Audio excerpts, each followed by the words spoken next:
உங்கள் ராசிக்கோ லக்னத்துக்கோ திரிகோணத்தில் ஒரு கிரகம் இருந்தாலோ இல்லை கேந்திரத்தில் கிரகம் இருந்தாலோ நல்லது அப்படின்னு சொல்கிறாங்க. இன்றைக்கி உங்களுக்கு எந்த கிரகம் தசா நடத்துதோ இந்த கிரகத்துக்கு திரிகோணத்திலேயோ கேந்திரத்திலேயோ ஒரு கிரகம் இருக்குதுனாலும் அதுவும் நல்லதுன்னு சொல்கிறாங்க. திரி அப்படின்னா 3, அப்படின்னா 3 கோணங்கள், 3 120 360, 4 9 36. அப்போ கேந்திரம் அப்படின்னா அது வந்து ஒரு சதுரம். சதுரம்ங்கிறது எல்லாமே 90 டிகிரியில் இருக்கும். இந்த 120 டிகிரியும் 90 டிகிரியும் ஜோதிடத்தில் முக்கியம் அப்படின்னு அவங்க வச்சுருக்குறாங்க. ஏன் அப்படி வச்சுருக்காங்கன்னா, இப்போ எனக்கு பின்னாடி இந்த இடத்துக்கு ஒரு கண்ணாடி இருக்குதுன்னு வச்சுக்கோங்களேன். இப்போ நீங்கள் எங்கே இருந்தாவது ஒரு லைட் அடிக்கிறீங்க. அந்த லைட்டு நீங்கள் பர்டிகுலராக ஒரு இடத்துக்கு இங்கே அடிக்கணும் அப்படின்னு நீங்கள் வச்சுக்கோங்களேன். நீங்கள் இங்கே நிற்கிறீங்க, இந்த இடத்துக்கு லைட் அடிக்கணும்.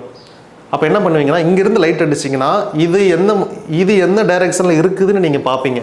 பார்த்ததுக்கு அப்புறம் தான் இந்த சென்டரில் அடிச்சிங்கன்னா நேராக அங்கே போய் நீங்கள் எய்ம் பண்ணுற இடத்துல அடிக்கும். இப்போ நீங்கள் இங்கேயே இருக்கிறீங்கன்னு வச்சுக்கோங்களேன், இதே இடத்துக்கு அடிக்கணும்னா நீங்கள் இங்கே நவுந்து வருவீங்க. இங்கே நவுந்து வந்து தான் இங்கே பாயிண்ட் பண்ணுவீங்க. ஃபஸ்ட்டு இங்கே அடிப்பீங்க, இங்கே அடித்த உடனே அது வேறு பக்கம் அடிக்கும், இங்கே அடிப்பீங்க வேறு பக்கம் அடிக்கும், இங்கே அடித்து வேறு பக்கம் அடிக்கும். அப்புறம் சென்டர் பண்ணி அடித்தப்போ எக்ஸாக்டாக அடிச்சிச்சுன்னா மார்க் பண்ணிக்கிறீங்க. இதைத்தான் ஜோதிடத்துலையும் கண்டுபிடிச்சிருக்காங்க. இப்போது அந்த கண்ணாடிக்கு, இப்போ இந்த கண்ணாடி இங்கே இருக்குதுன்னு வச்சுக்கோங்க, இந்த இடத்துக்கு ரிஃப்ளெக்ஷன் விழுகணும்னு வச்சுக்கோங்க, விழுகுமா? விழுகவே விழுகாது. இது மேலே நீங்கள் லைட் அடித்தா தெரித்து எங்கேயாவது தான் விழுகுமே ஒழிய இதுக்கு பக்கத்தில் விழுகாது, இந்த பக்கமும் விழுகாது. இவ்வளோ தான் சொல்லிட்டாங்க.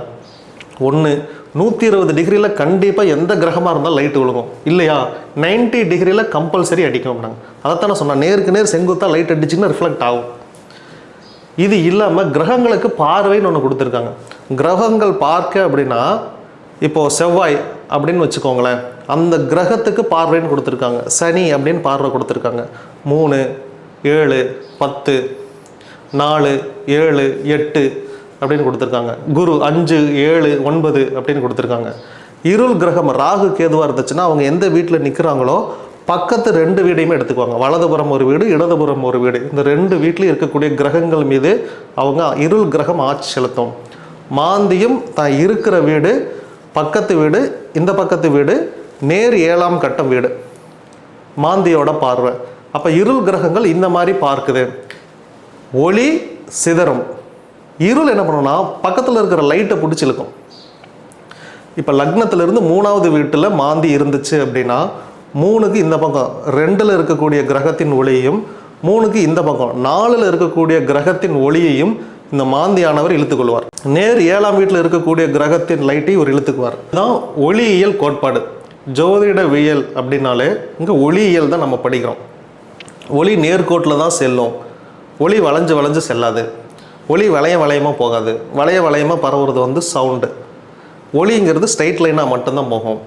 அதனால தான் இந்த 360 120 டிகிரின்னு பார்த்தீங்கன்னா இது ஒரு முக்கோணம், இது வந்து ஒரு ஸ்ட்ரைட் லைனாக தான் இருக்கும். லைட்டை பொறுத்த வரைக்கும் அது ஸ்ட்ரைட் லைனில் அடிச்சுக்கிட்டே இருக்கும்.